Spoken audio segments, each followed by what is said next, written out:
Okay, so for our topic, we did homelessness in the Bay, and I'm Mina. I'm Shay. And for our introduction, we sort of talked about how homelessness is a huge problem in America today, and how daily the rates of homelessness are rising. For one of the main roots or causes of homelessness, we said that it was the living cost of houses. Um, since the Bay is a well-known tourist area, there are many tourists who come from across the country and the world to visit San Francisco, and they later decide to move. And since there's more people moving, there's the population's growing, and there's not enough houses or not enough land for these people to stay. And the current houses that are there right now are the prices are going up, and it's making the current residents in the Bay, it's making them harder. It's making it harder for them to afford the prices, and that's what's causing them to be homeless. And for some of the other reasons that we said were associated with homelessness are unemployment, mental disability, and drug abuse.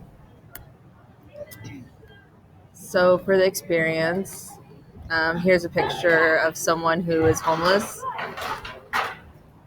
and this is a graph that kind of just talks about the population and kind of how it's rising. The numbers are rising every single year, starting from 2000, and then this is a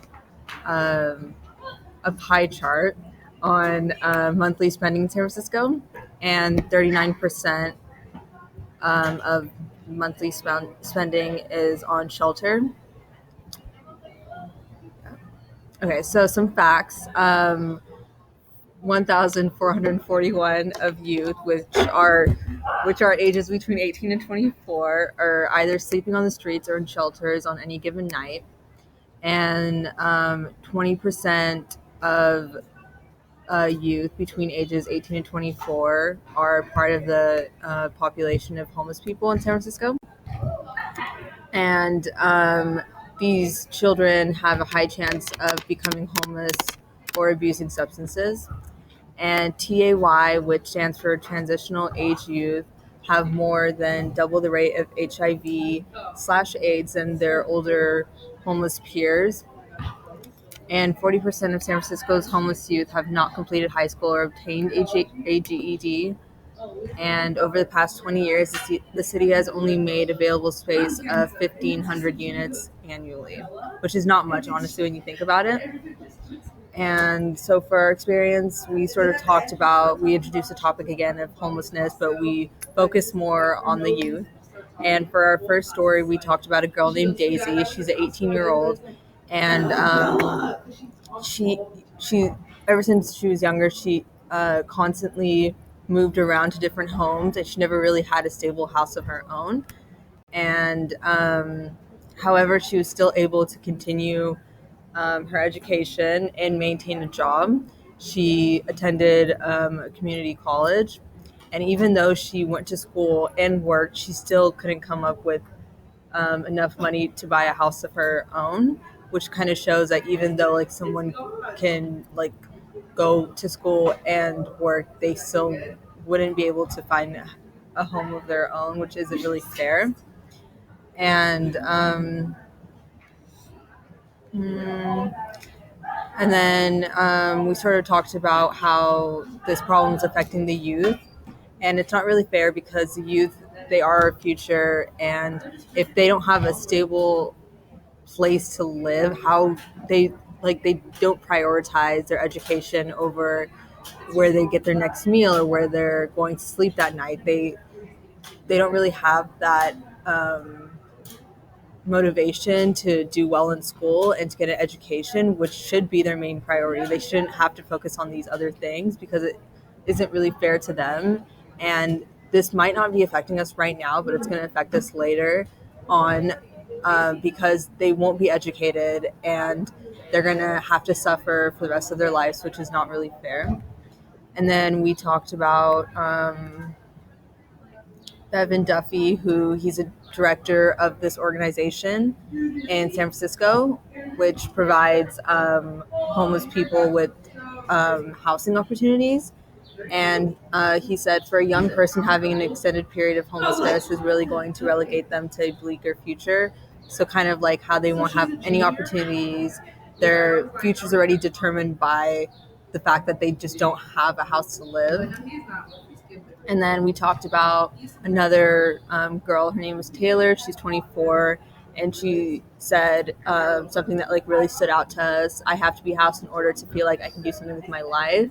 So kind of like starting off, like she has to have a home to kind of think about what she's going to do and think about her future, because she doesn't feel like she has a future if she has to worry about where she's going to stay that night. So for our theological reflection, we chose solidarity. And solidarity is the importance of the worth of each human being. So we used a quote from 1 Corinthians, and it's, if one part suffers, all the parts suffer with it. If one part is honored, all the parts share its joy. So kind of like everyone has to be loved and cared for at the end of the day, because we're all God's children, and we're supposed to unite and stand with each other through these tough times. We're supposed to help people who are homeless and not just leave them aside because we might have a better life or we don't have to worry about that. We should like all work together to find a solution, and instead of like leaving them behind, kind of like bringing them with us and trying to work together. And then for the next quote, we use living a right relationship with others bring peace. So kind of like if we have a good relationship with these like people who are less fortunate than us, it will bring us peace later on. We might not see it now, but it really does affect them. It does help them so much more than we even can think it does. Okay, so for the next Catholic social teaching, we chose options for the poor and vulnerable.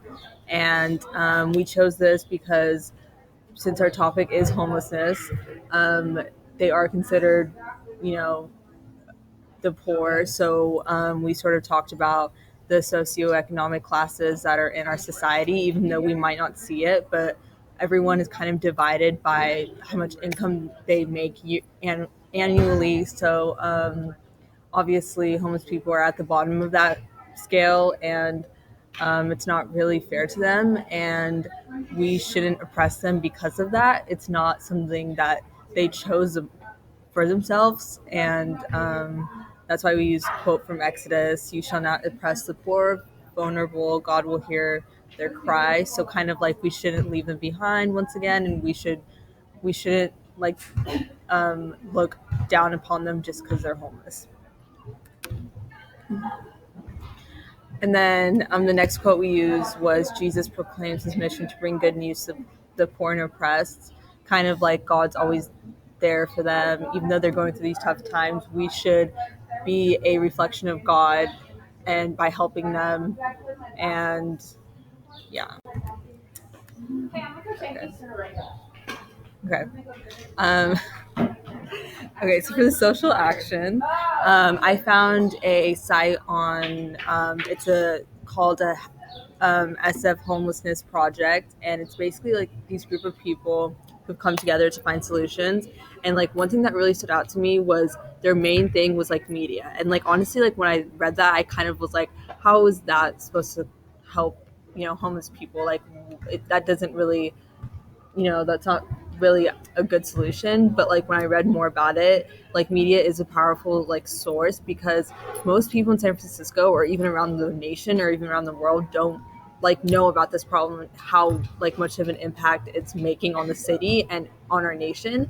And the first like way to find a solution or for us to solve this problem is to make more people aware of it, so we can all kind of come together and unite and find a like way to resolve this. So the most powerful thing that that the SF homelessness project, what they do is they team up with different media outlets in San Francisco and across the nation to like get across daily news kind of thing, and it really does like make such a huge impact.